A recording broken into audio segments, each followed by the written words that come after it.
I'd like to acknowledge that Simon Fraser University is on the unceded lands of the traditional territories of the Musqueam, Squamish, Tsleil-Waututh, Katzie, and Coquitlam First Nations. And I know we have people joining us from different places of the world today. So if you'd like to share where you're from or share what territories that you are on, please do feel welcome to put that in the chat. I'd like to introduce you to Dr. Mary Ellen Kelm, who's the Associate Dean of Research and International at Simon Fraser University in the Faculty of Arts and Social Sciences. And Dr. Kelm will be sharing some greetings on behalf of Simon Fraser University. Thank you, Leith. And I'm coming to you from Kwantlen Territory, an Indigenous community with deep ties to the Hudson's Bay Company and its many Scottish employees. It's my pleasure to welcome Dr. Ralph Mclean of the National Library of Scotland to SFU virtually to deliver the St. Andrews and Caledonian Lecture. The St. Andrews and Caledonian Lecture is hosted by the Research Centre for Scottish Studies. And the centre was founded in 1998 as a joint venture between SFU faculty and the Scottish diaspora community of British Columbia. The centre conducts and mobilizes research in the area of Scottish studies, engaging in projects across the university with national and international bodies, and serves as a bridge between academic and general audiences as a hub for community engaged research on Scottish topics in the Greater Vancouver area. The Centre for Scottish Studies has been generously supported for many years through donations from the Scottish community, and we thank you. This talk is the second of a pair of talks funded through a Social Sciences and Humanities Research Council Partnership Engage grant, bringing together the expertise of the Centre, Dr. Davis, its director, SFU's Digital Humanities Innovation Lab, and Dr. Mclean of the National Library of Scotland, to explore the significance of manuscripts known as the Line of Mourning. Dr. Davis gave the first of these talks in Edinburgh in September at the National Library. Today, Dr. Mclean, the curator of manuscripts of the long 18th century, will trace the history of the Line of Mourning manuscripts from private collection to national treasure, offering key insights into the Jacobite uprising, its aftermath, and its legacies. On behalf of Simon Fraser University, I welcome you all.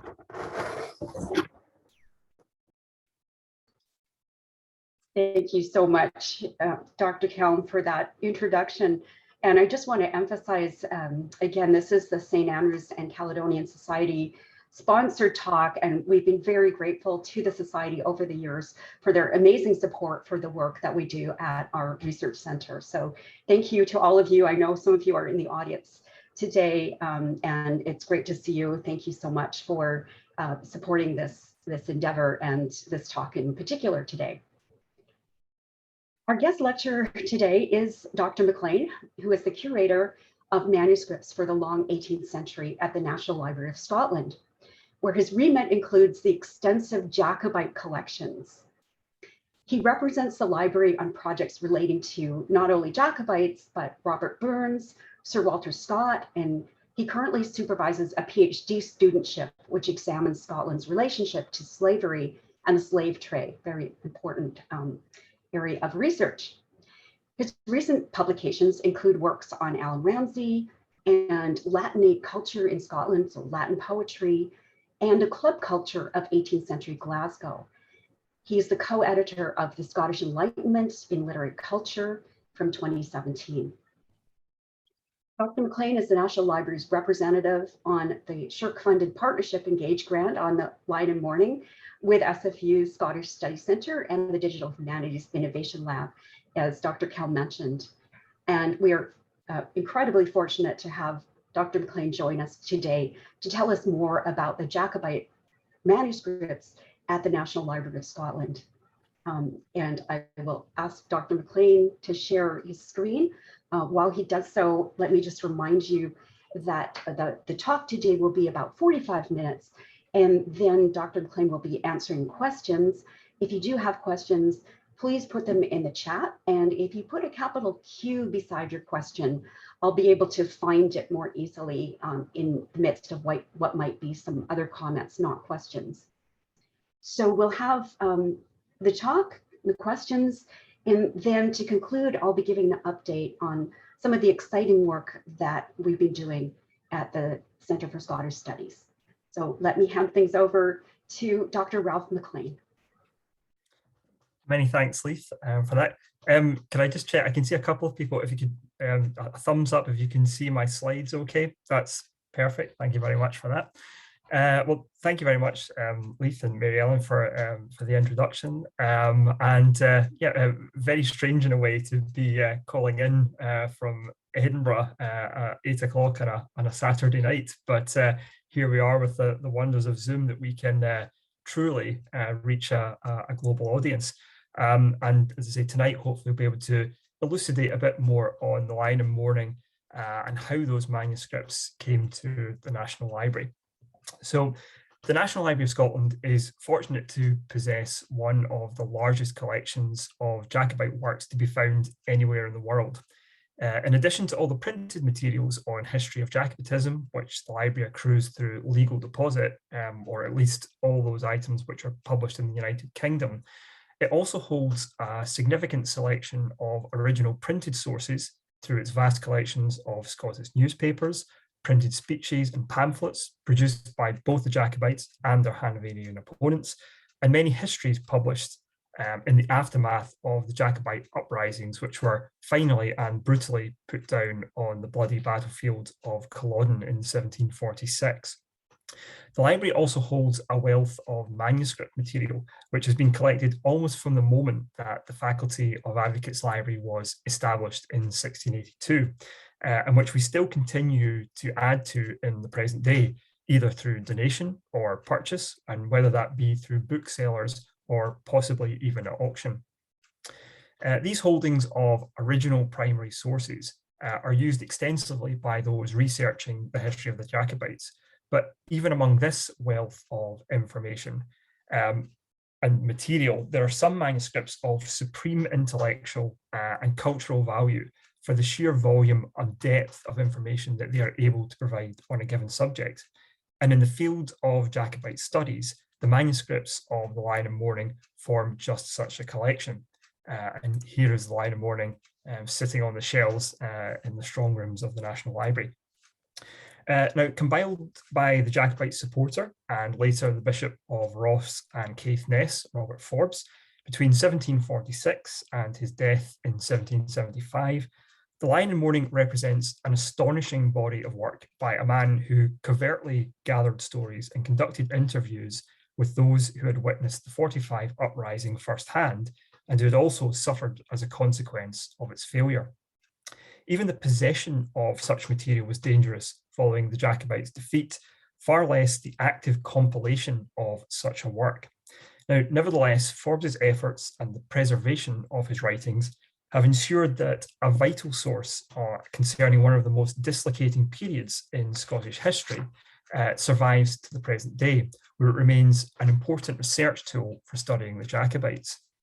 Indeed, the purpose of this talk is to investigate how this material, hidden by Forbes in his lifetime, came to end up in the possession of the National Library of Scotland, and furthermore, to examine the ways in which the library has used the Line of Mourning to engage public interest in Jacobite history.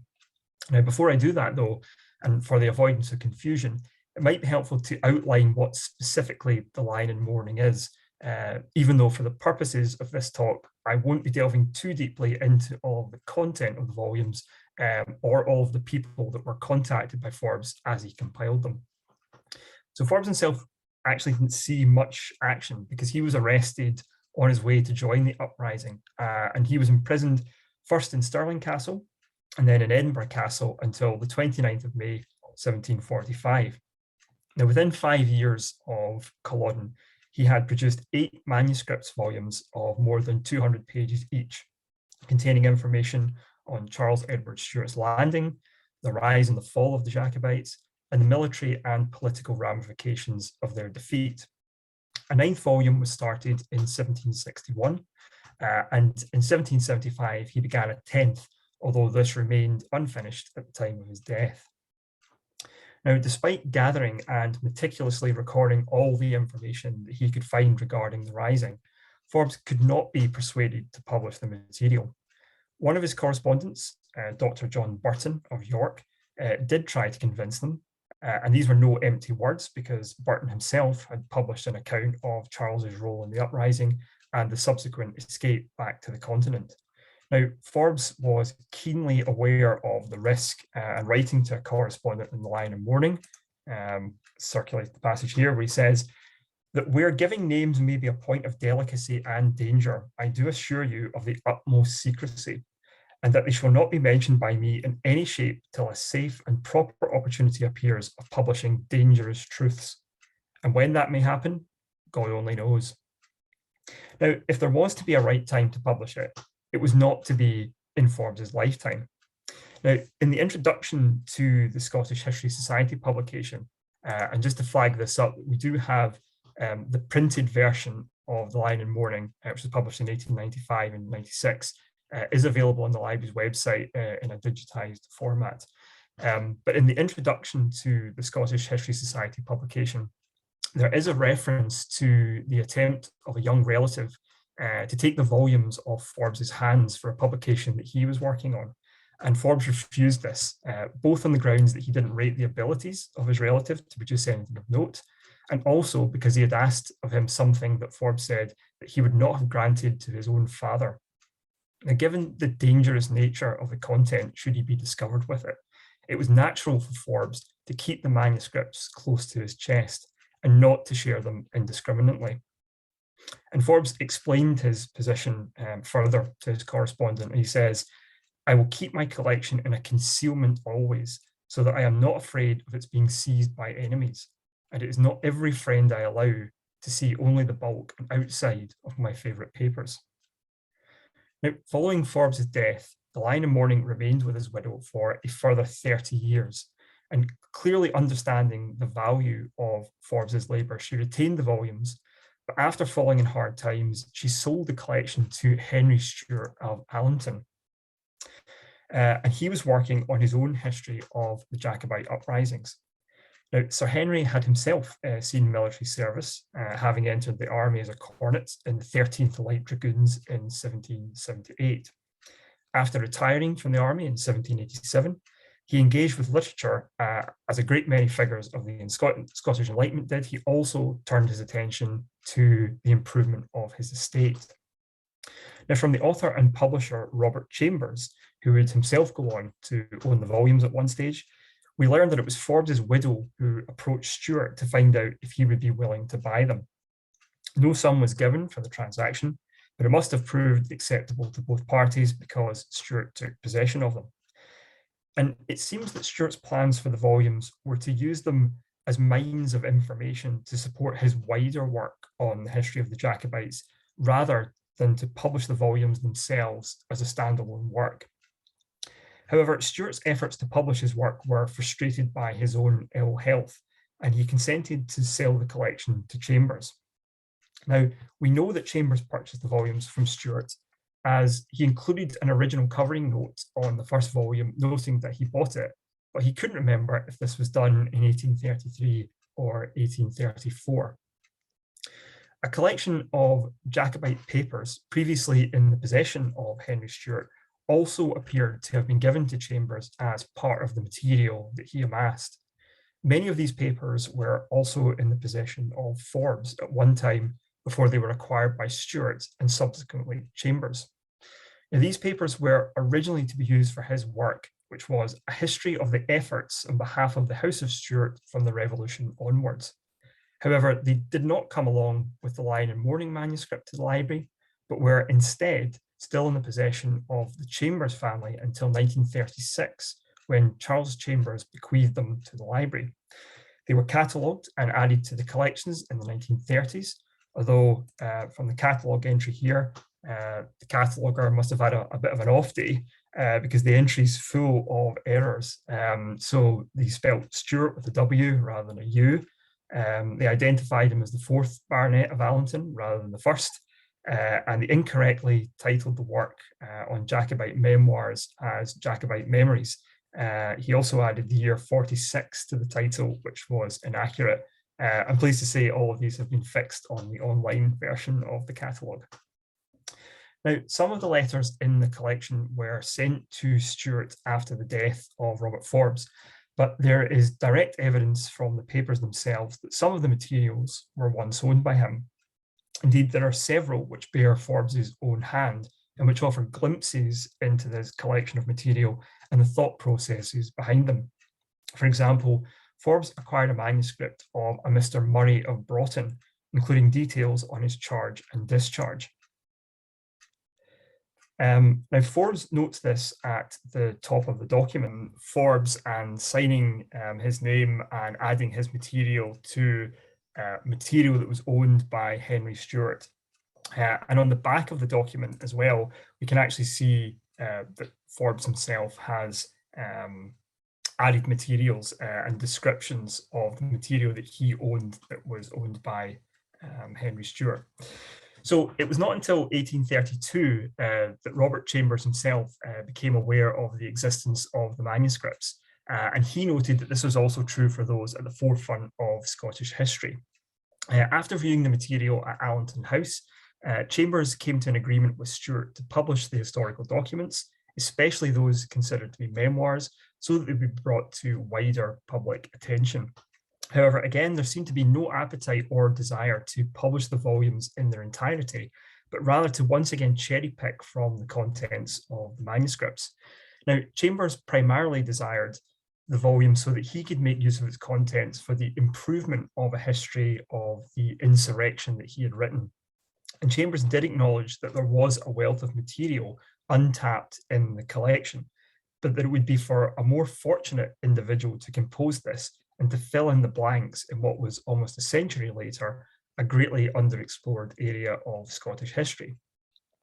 Now, Chambers was keen to emphasise the humanity of the Jacobites, which was revealed in the sources. In many ways, he saw it as an antidote to the prevailing historical reputation of the Jacobites and their activities. In particular, he was keen to offset this humanity against the actions of the Duke of Cumberland, who he referred to as the Butcher, and noting that this epithet was used widely even in his own time. So to address the obvious charge that the Line of Mourning was propaganda on the Jacobite side, Chambers was keen to point out that Forbes himself was eager to defend the Hanoverians where they were unjustly accused, or even to retract statements about them which were found to be false, just as much as he was likely to record their genuine acts against the Jacobites. Interestingly, Chambers makes an appeal to his readership not to judge the military officers of George II as they would in Chambers' time. And part of the reason for this, he related, was in part because of the changing morals and education levels of those who were involved, and where displaying independent learning or piety could result in a discharge.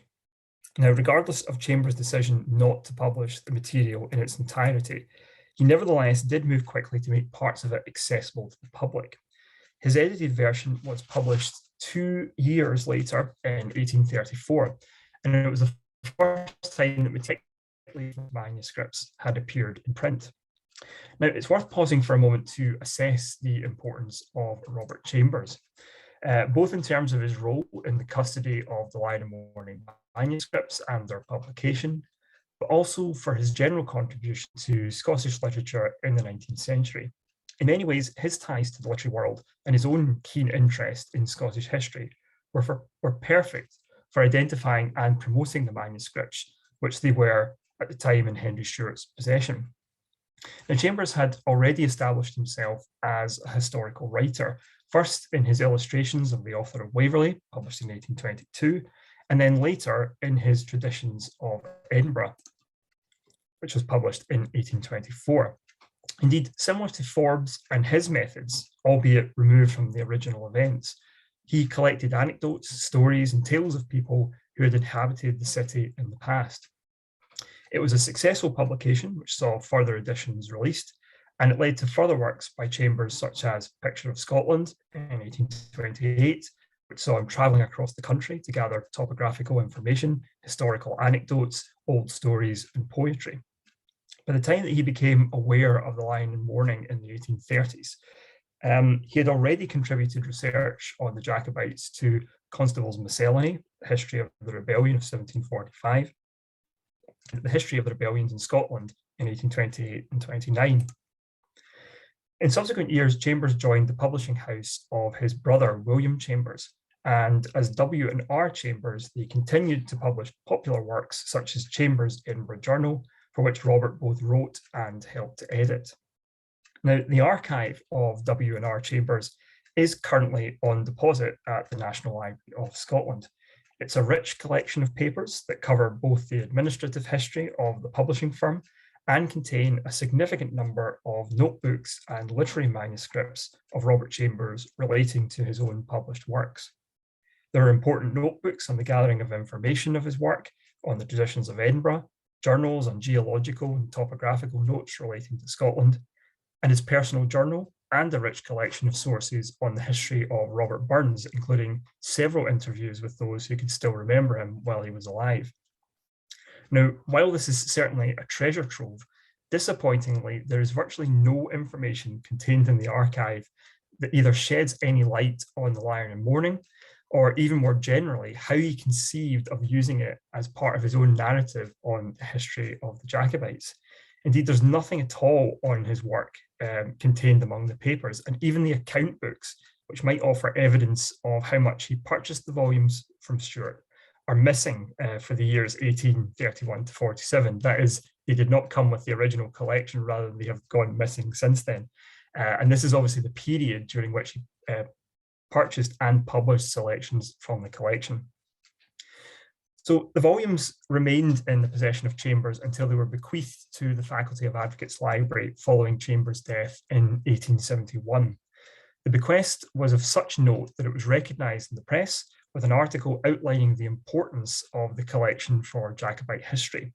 Indeed, a cutting of the article was pasted onto a blank page of the first volume of the Line of Mourning. Here it is here.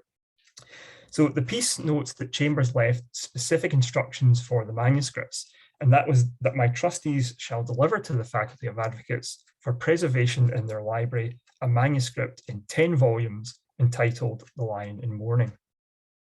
Now, the article notes that such a gift will ensure that it will now belong to a library in Scotland, which is accessible to the investigation of historians. And indeed, it was the generosity of the faculty itself in making available their collections to view that was the crucial factor in receiving them as a gift. The publishing house of Chambers had frequently used the Advocates Library itself as a storehouse of knowledge for their own publications.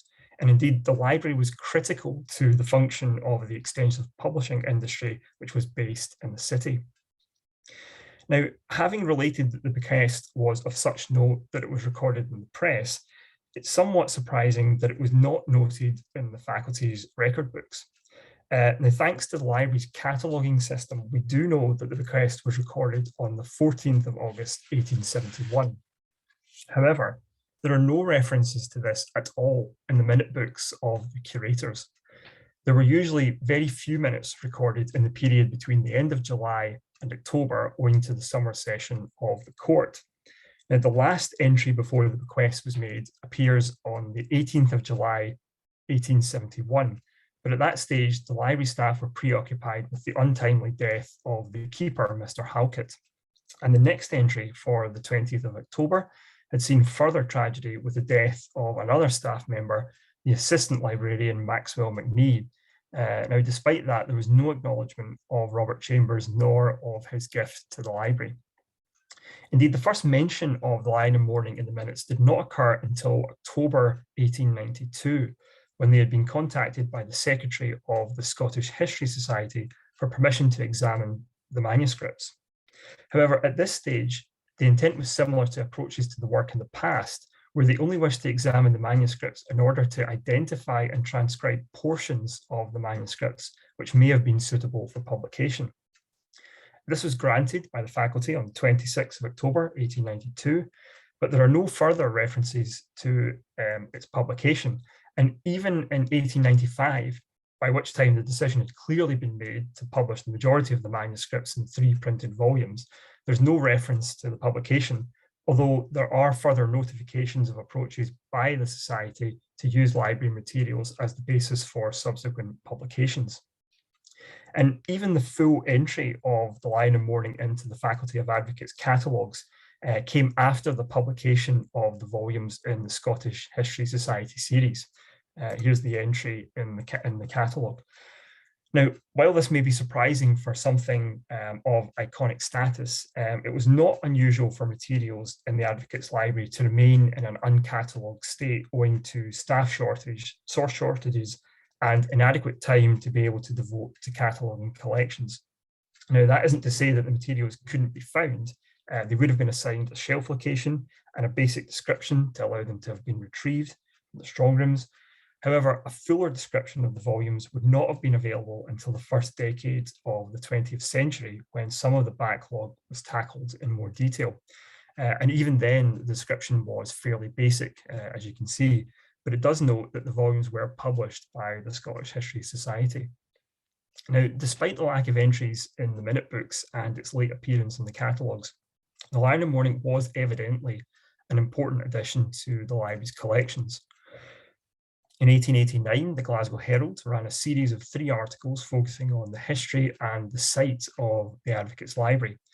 And part of the reason for this was to draw attention to the fact that Scotland still lacked a national library, which was publicly accessible, and that the nearest equivalent was the Faculties Library, which contained the largest collection of books, but also one of the largest collections of manuscripts to be found anywhere in the country, but nonetheless was still a private institution.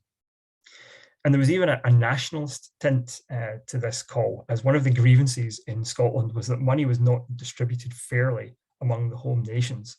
So the Heralds said that art and literature cannot be centralised to the extent of having only one centre for the British Empire. And they believed that the concentration of all the resources in one place meant that many of the most talented literary figures in Scotland were drawn to London precisely because of the riches that it offered. And therefore, the largest library that Scots could use in their own country was privately owned. Now, this meant that the library was under no obligation to allow members of the public in to view or to access their collection should they not wish to do so. That said, there was a general recognition that the faculty had done their utmost to ensure a fair amount of access to scholars who required access to unique materials for their research.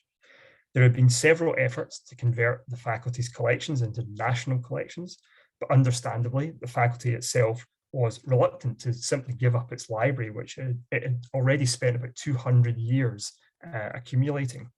Now, part of the problem was that the library had to fund everything out of its own pocket, and there was naturally an issue with access. And as public access became more sought after and was granted, the expense to the faculty therefore became greater. So more assistants were required to help the librarian. And of course, all of those salaries had to come out of faculty funds. In 1873, the library even had to resort to introducing a cap on allowing its readers to use its facilities.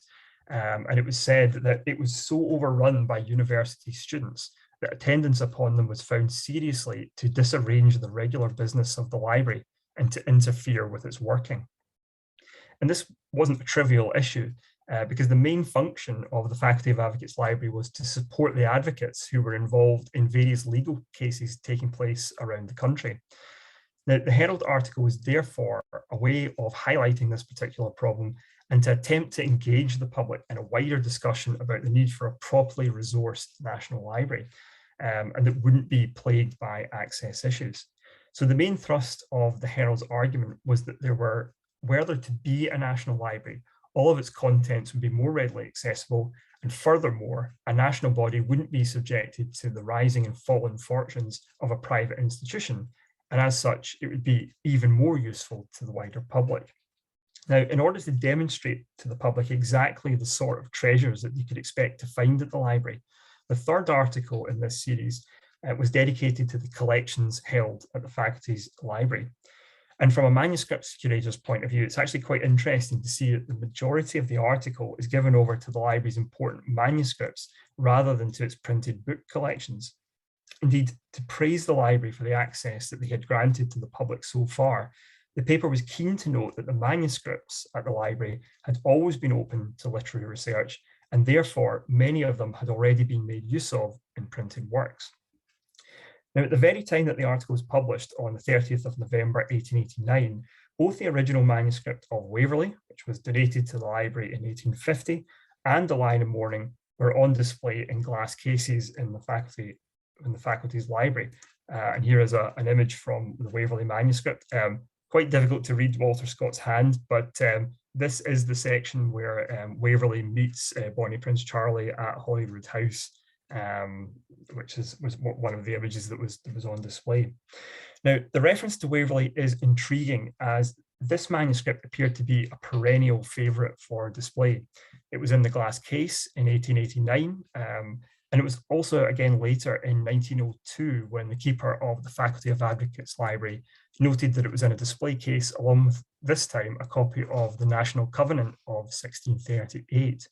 Indeed, the keeper noted that Waverley in particular was something of a showstopper and never failed to attract the attention of the visitor.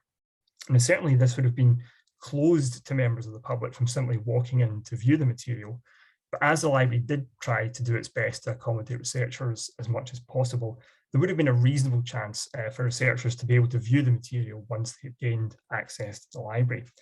Now, unfortunately, there are no surviving records to indicate why these manuscripts were selected for the display, whether they were put out to showcase important treasures, or whether there was some Jacobite theme which was underlying their selection.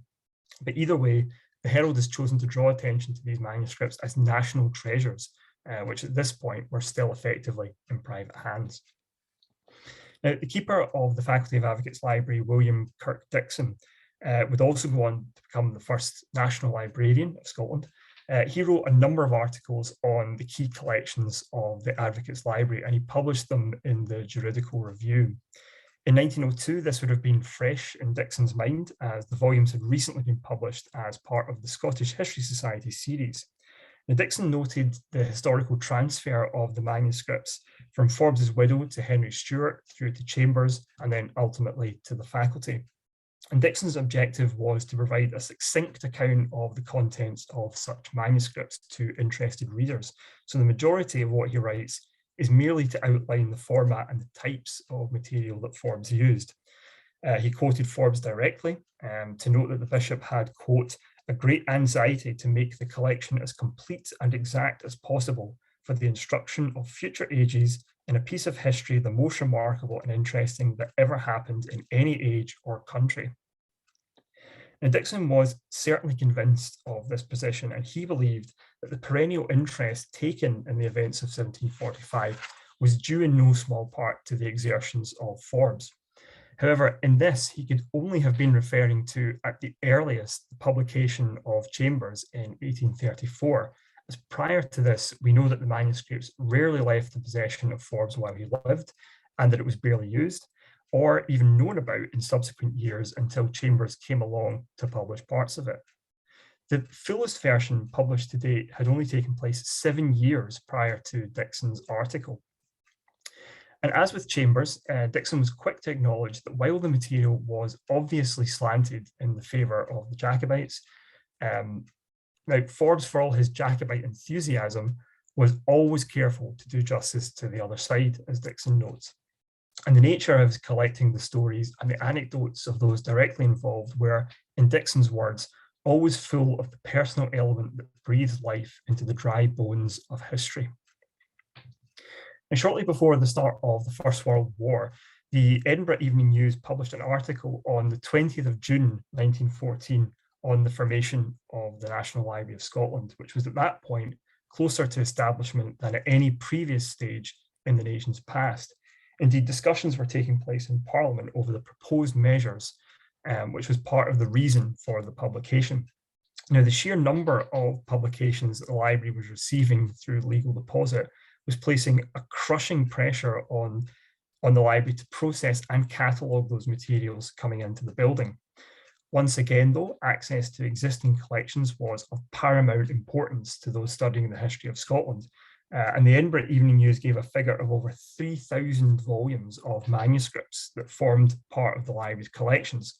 And once again, Line of Mourning was cited as one of the key treasures of the library. Notably, not much explanation was given or accompanied the reference to the manuscript, And this would indicate that the mention of the volumes on their own would be enough for the reading public to understand and comprehend the significance of the manuscripts.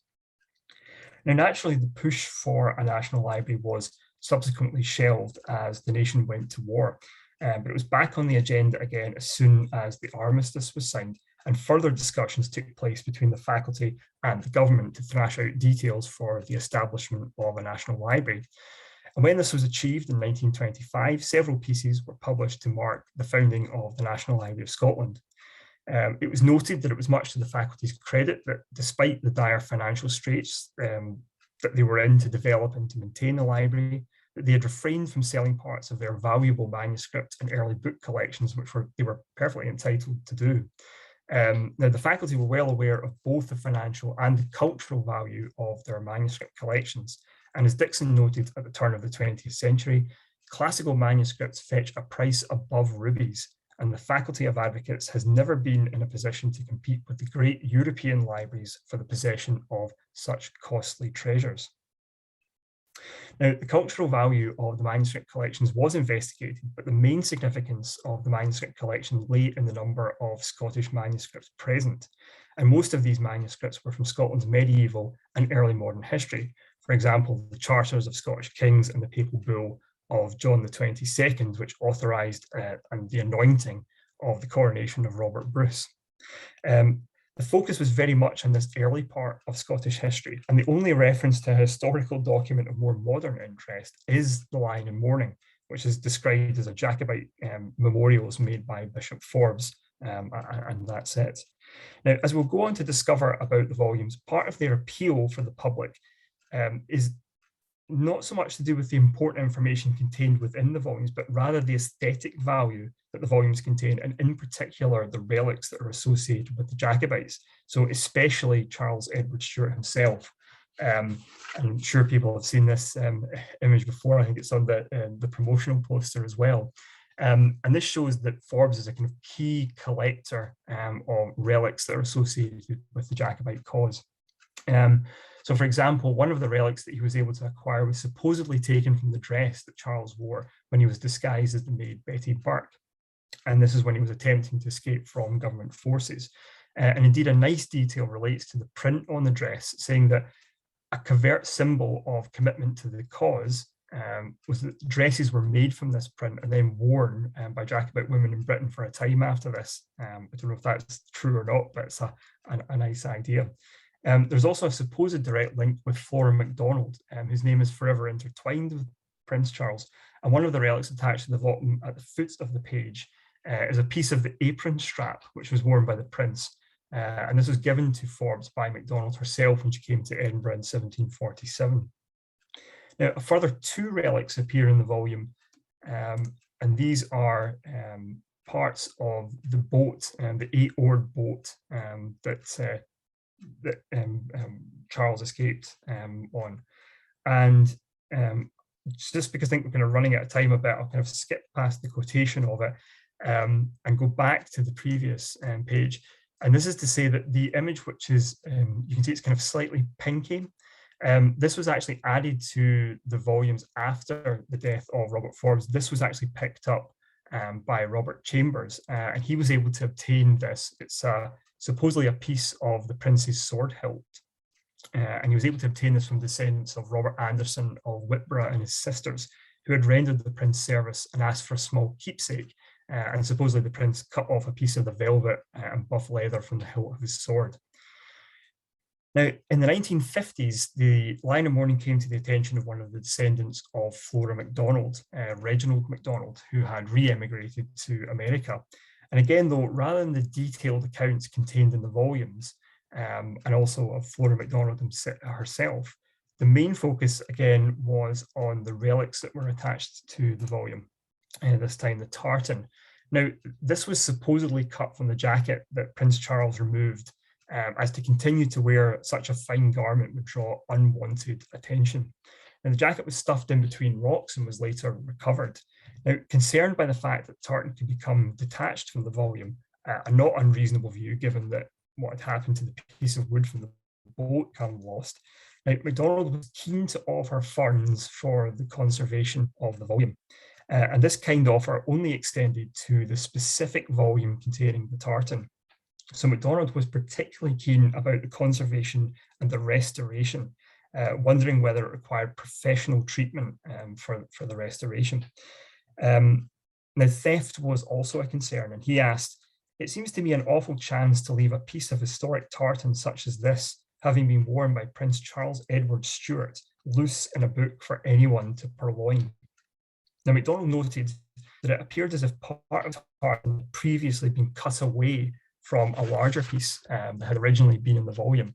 And the assistant keeper of manuscripts at the time, James Ritchie, noted that this had indeed been the case, but that any removal of part of this relic had occurred before the volumes had been bequeathed to the Advocates Library in 1871.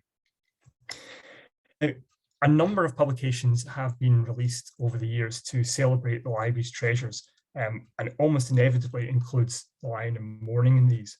In the 1960s, a publication focusing on facsimile copies of notable accessions up to 1925 included a selection of the manuscript. Here's the front cover of that volume. Now, this time, however, even though the aesthetic appeal of the volume may have naturally been assumed to be the relics attached to the volume, this time an actual image from the text had been selected. And this focuses on Flora MacDonald. So I think it's the cachet of her name and the associated deeds that's the hook that's used to catch the audience's attention. So the passage in question outlines how Flora and the prince met thanks to the intervention of Captain Felix O'Neill, who will become important very shortly. And this volume focuses very much on the visual this volume focuses very much on the visual, and other than to indicate the title of the author and manuscripts, gives no further information on the Line of Mourning. So it's just this image that you see. A similar publication titled Treasures of the National Library of Scotland, which was published in 1979, also notes the importance of the manuscripts, but this only has a very basic description, has no images of the manuscript at all. Now, the Line of Mourning was featured in the library's in-house magazine in 2009, although once again, this was through the prism of viewing the collection and to capture the public's imagination, and it's the material culture items that are attached to the volume that's used to do this. So again, the tartan coat of Charles Edward Stewart and the clothes worn while he was disguised as Betty Burke. Now, the reason for the article was to highlight a display featuring the Line of Mourning as part of a series of library treasures starting in 2009. Now, the Line of Mourning was on display from the 20th of November until January the 4th, and part of the justification for the shorter run for this was to prevent overexposure of the material that could run risk of damage to it. Now, the focus on the fabrics was once again used as the hook to engage potential audiences, although in this instance, it does allow for a further exploration of material contained in the manuscript volumes themselves. For example, the focus on the piece of cloth from Betty Burke's gown allows for an exploration of the role that the Jacobite soldier Edward Burke played in helping Prince Charles escape to safety. And Burke himself recounted that Charles had no right guide and very few along with him as he escaped from Culloden.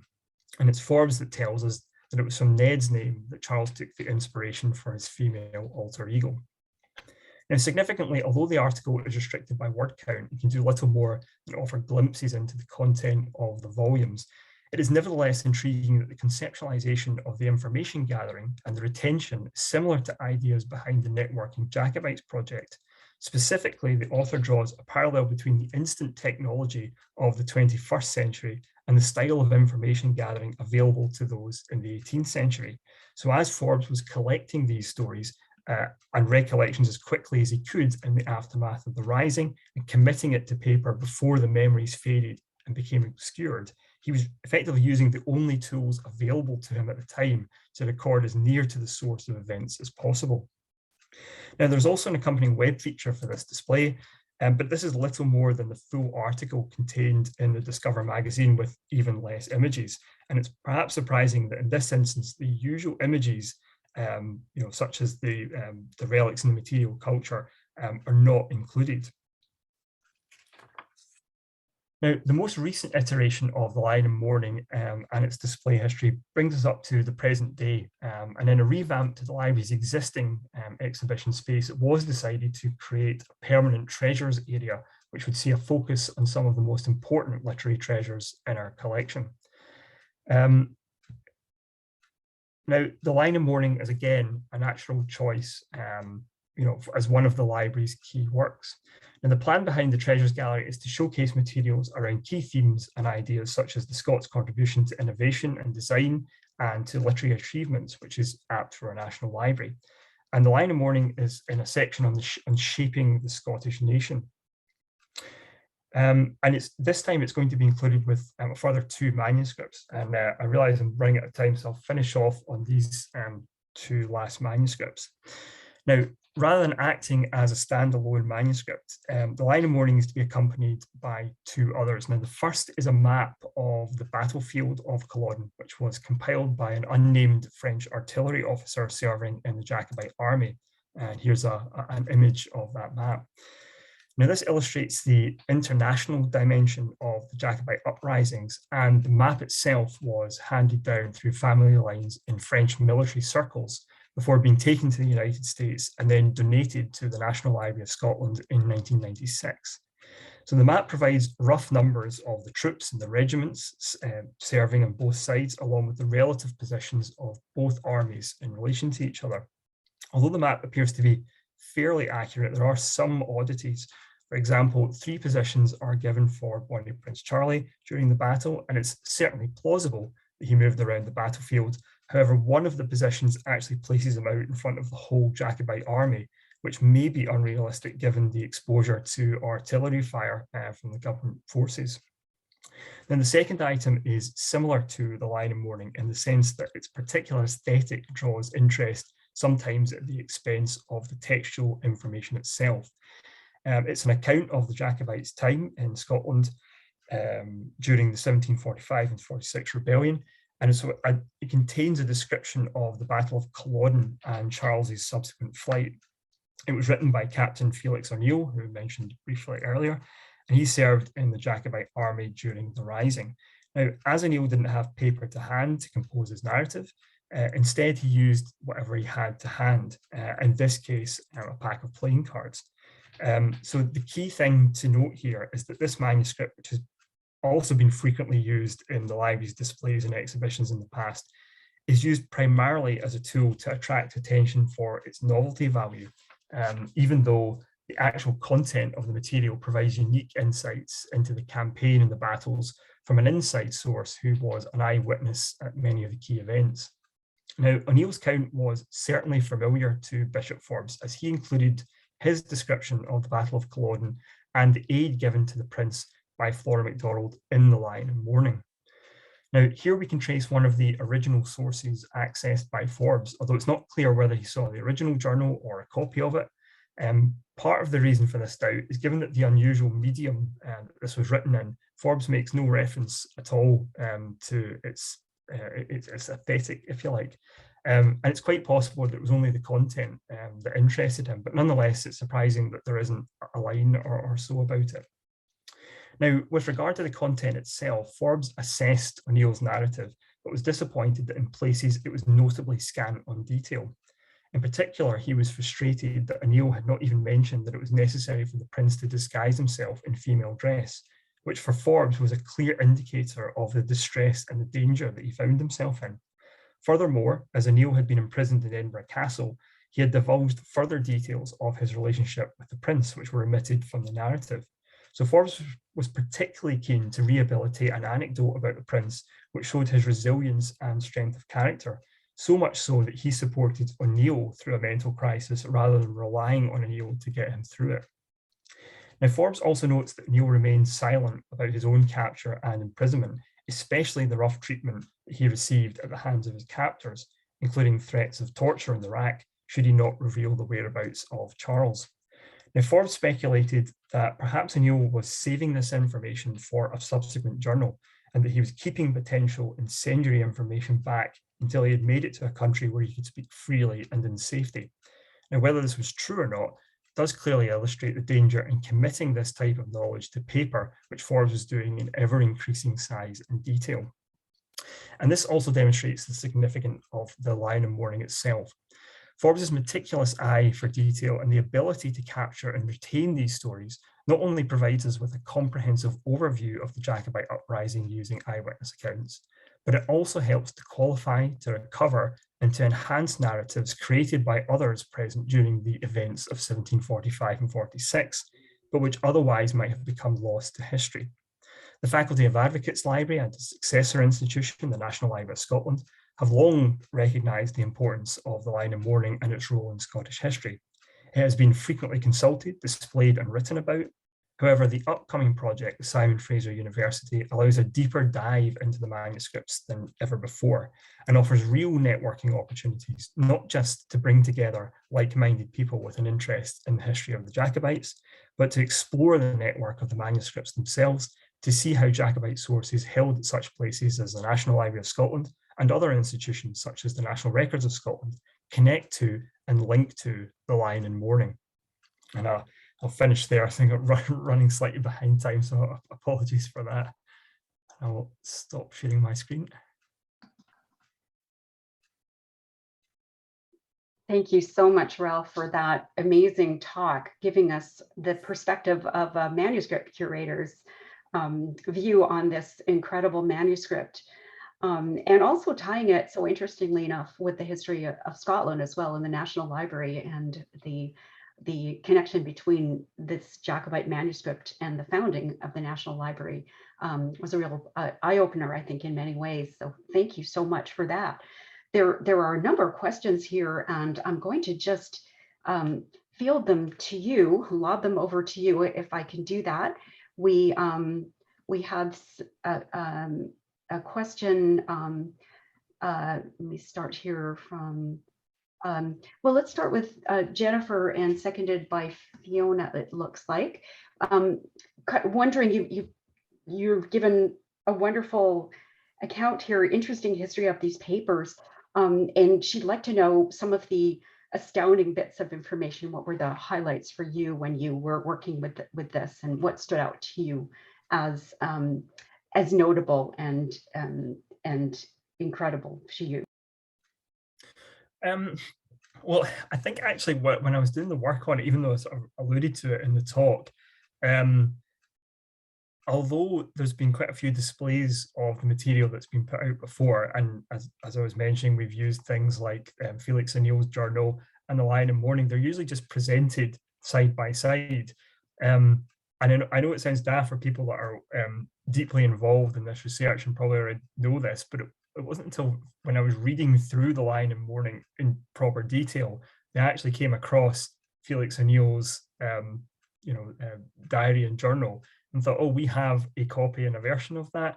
But in any sort of display and things that we've done in the past, we've never really made the connection to show how these items are interconnected and there is a network there. So I think actually that was probably one of the most exciting and interesting things. And not only that, the fact that the story itself is such an interesting and an exciting story. So I think that was probably the thing that really leapt out at me when I was reading the manuscripts. Thank you. Katarzyna asks, thank you very much for the very interesting and enlightening piece.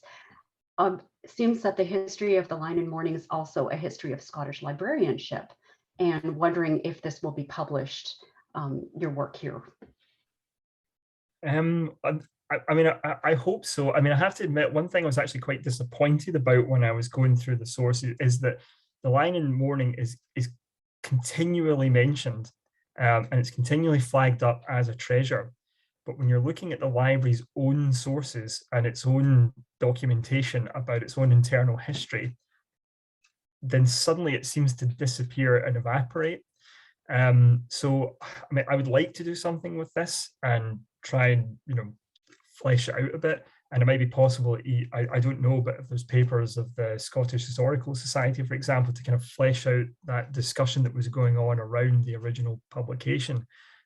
So I would certainly like to do something like that. But yes, I was surprised and horrified as I was carrying out my research to find out just how little internal documentation there was in my own institution about this. Yeah, and that was such an interesting part of your talk as well. Let me move to a question by Darren. That map is a very interesting one, as it's one of the only views of Culloden that names the British Army as English. It was, of course, a thoroughly British composition, but it offers perhaps a glimpse into how some might have viewed the conflict. Murray Pittock mentions it in recent work on the battle, and wondered if you wanted to comment on that, the map a little bit more that you were showing.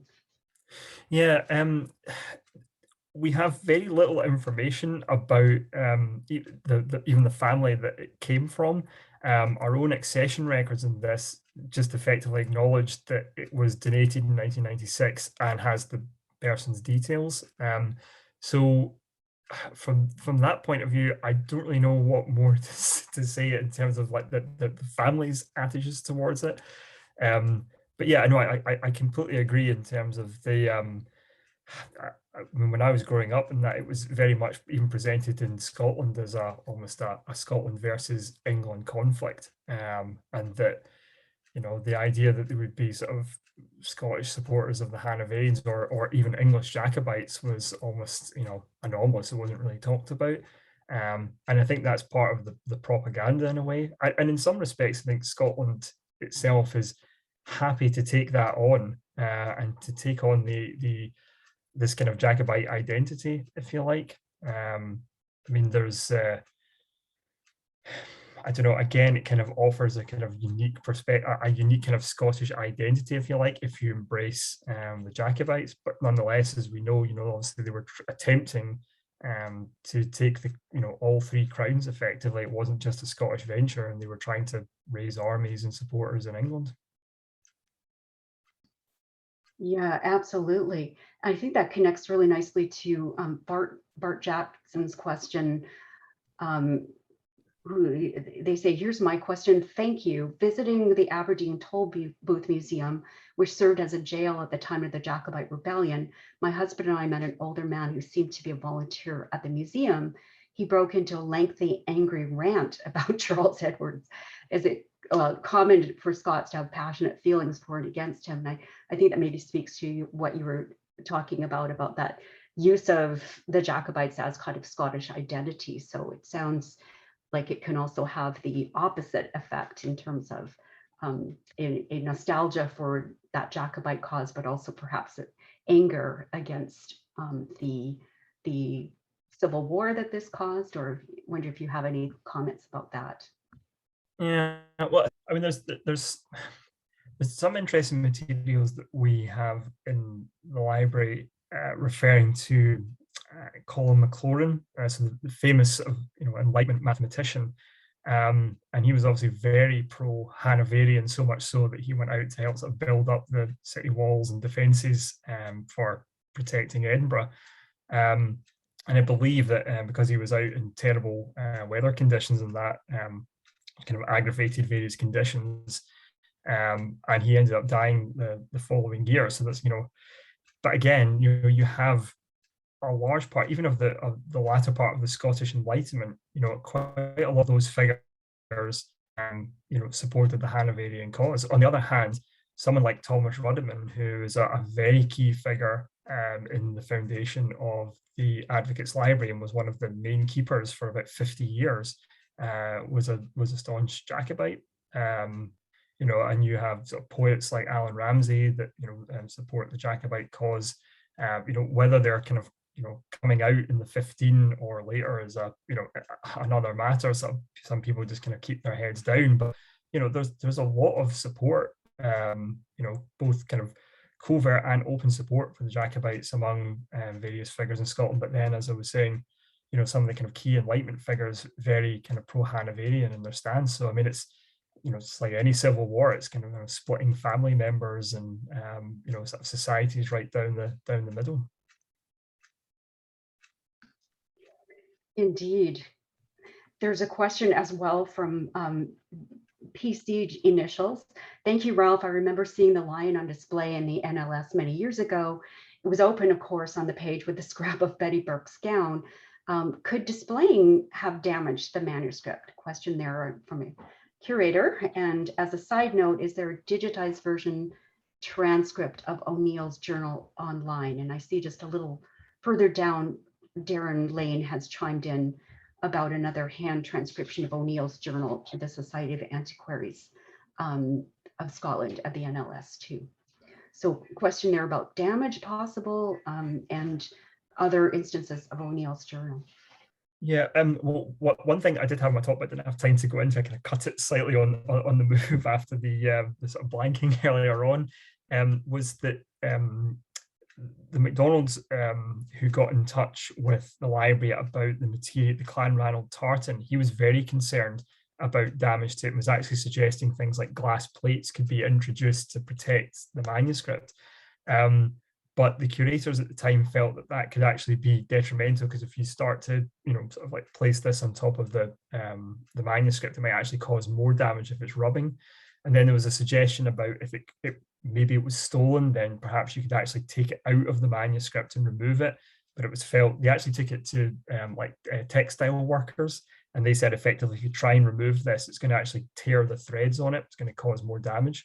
So in the end, it was decided that the best thing to do was just to leave it as was. In terms of putting it out for a longer period of display, yes, absolutely. I mean, the more often you handle the material and the more often you put it out on display, then the more likely it is it's going to become damaged over time. Light levels and things can bleach, materials like this over a long extended period. So we have a very talented conservation team in that who work with the curators and that, both in terms of selecting some of the items, but also to suggest things like, well, if something's been out, so many times, that we should only keep it out for a shorter time frame, or under particular lighting conditions to, keep it for as long as possible, because it's fantastic to see these items, and I'm very privileged to be able to handle these things on a daily basis, but and we want to let people come and see them, but by the same token, we have to preserve them and ensure that people 100, 200 years from now can also do this as well. So yeah, so it will be out on display hopefully early next year at the library, but it will only be out on display for about sort of 3 or 4 months, and that under kind of low lighting conditions. And just to say, on the Felix O'Neill diary, that hasn't yet been digitized and made available on our website, but technically you can read the description of it from the digitized Line of Mourning, which will obviously be available on the Simon Fraser website. So I suppose that's one way at least to read the content of that. And also thanks to Darren for pointing out about the Society of Antiquaries material as well. That's excellent. Okay, I'm going to throw one last question at you, Ralph, and then we'll let you off the hook here, because I know it's late where you are. So this is a question from Willeen Q and backed up by Scylla as well, who also wants to know this. Many thanks for this wonderful talk. I was wondering how diverse the voices were in this manuscript. Were ordinary soldiers included in this oral history? Yeah, well, there's all sorts of people that are included in this. And in fact, I think the work that you've done already, Leith, in terms of doing this sort of TI encoding and getting the divide in terms of the gender splits and the fact that there's lots of different voices. And I think Forbes is keen to get as many different people from as many different tiers of the Jacobite army and the Jacobite experience as possible. So he's certainly not excluding anyone. He's not only looking for information for officer class or from the elites of the Jacobite world, and effectively he is casting his net as wide as he possibly can in order to get the most complete picture. And I think that's important, because the Line of Mourning has been attacked in the past as being it's just simply Jacobite propaganda. And of course, you have to read it with a critical eye. And Forbes does have an agenda the way anyone else would.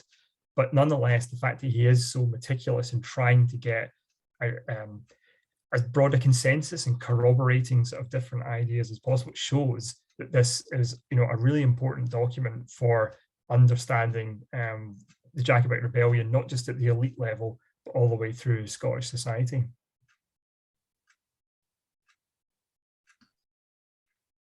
Yeah, absolutely.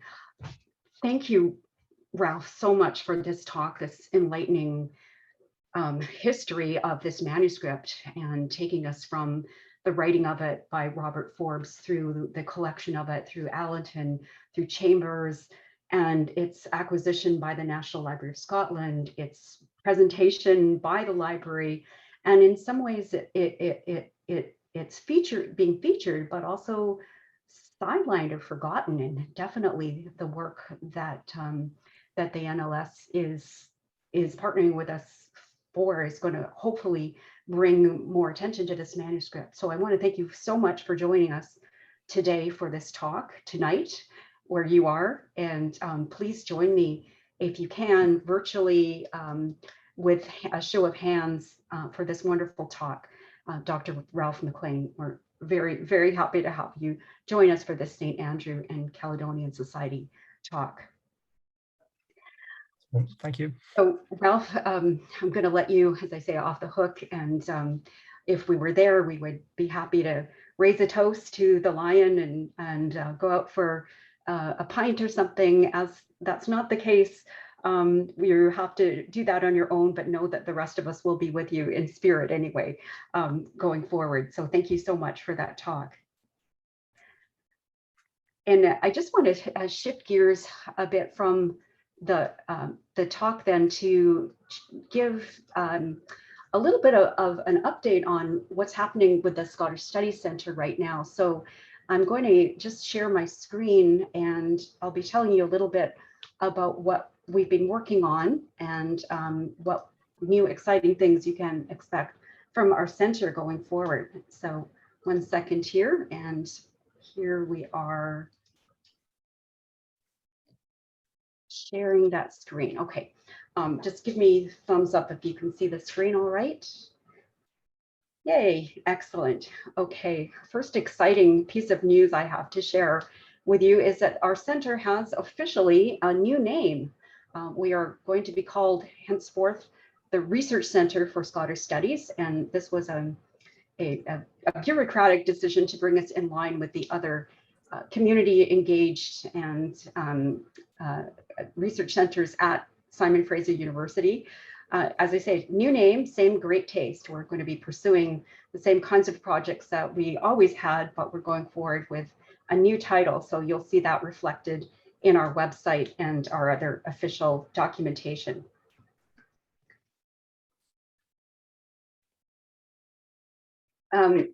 Second, just to emphasize, we are really thrilled to be partnering with the National Library of Scotland and SFU's Digital Humanities Innovation Centre.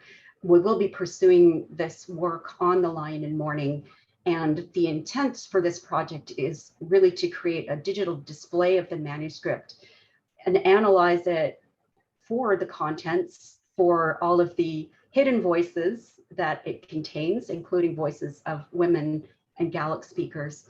And we will be creating a public-facing website to feature some of those stories.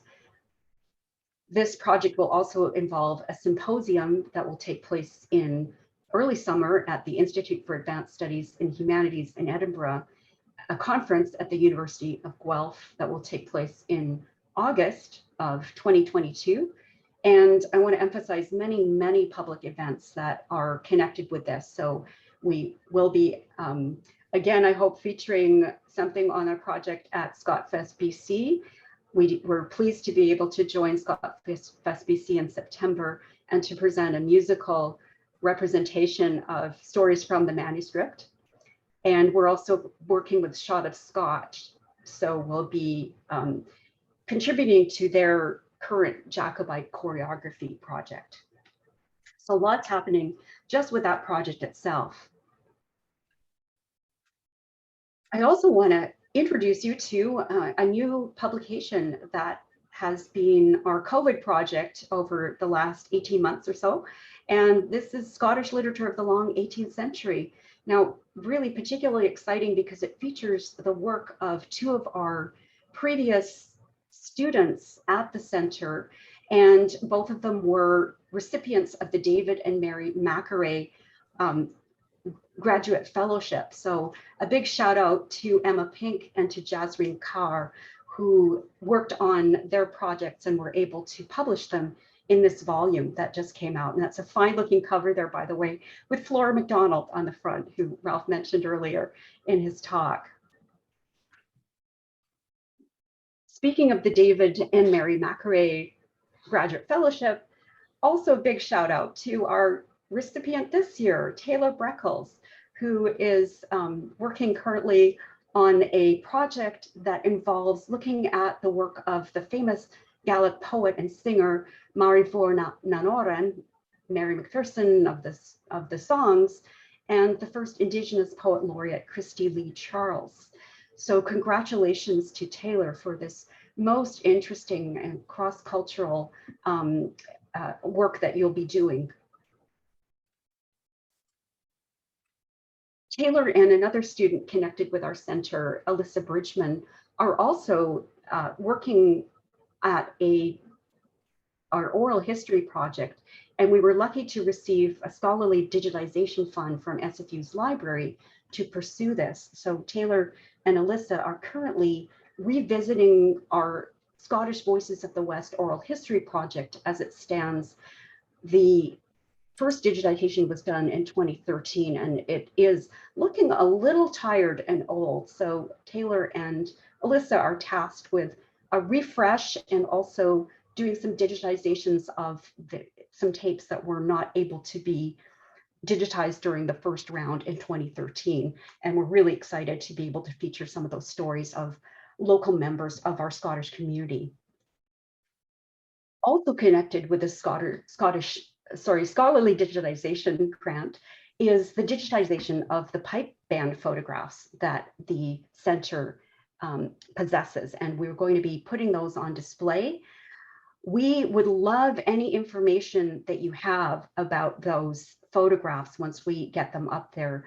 Perhaps you know people who were in the photographs, perhaps you are one of the people who are in the photographs. So we are keen to have your information about those photographs and to know more about the history of pipe bands in British Columbia.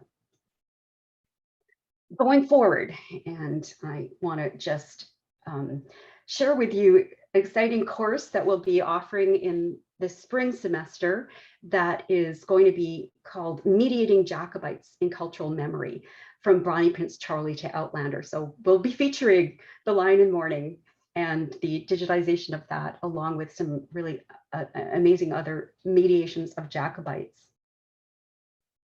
Now, if you're wondering to yourself, wow, those are great projects, how do I get involved in Center? Easy. First of all, please do follow us. We can keep you abreast of what is going on in the center. If you'd like to follow us through Facebook, Twitter, Instagram, we also have an email, old-fashioned email, and you're welcome to sign up for that on our URL. We are also happy to receive any donations that you would like to send our way, and this could be either to the ongoing work of the RCSS, the Research Center for Scottish Studies, or it could be specifically targeted to student support, and the students who work for the center do some amazing projects. So we would love any support that you can offer in either of those areas.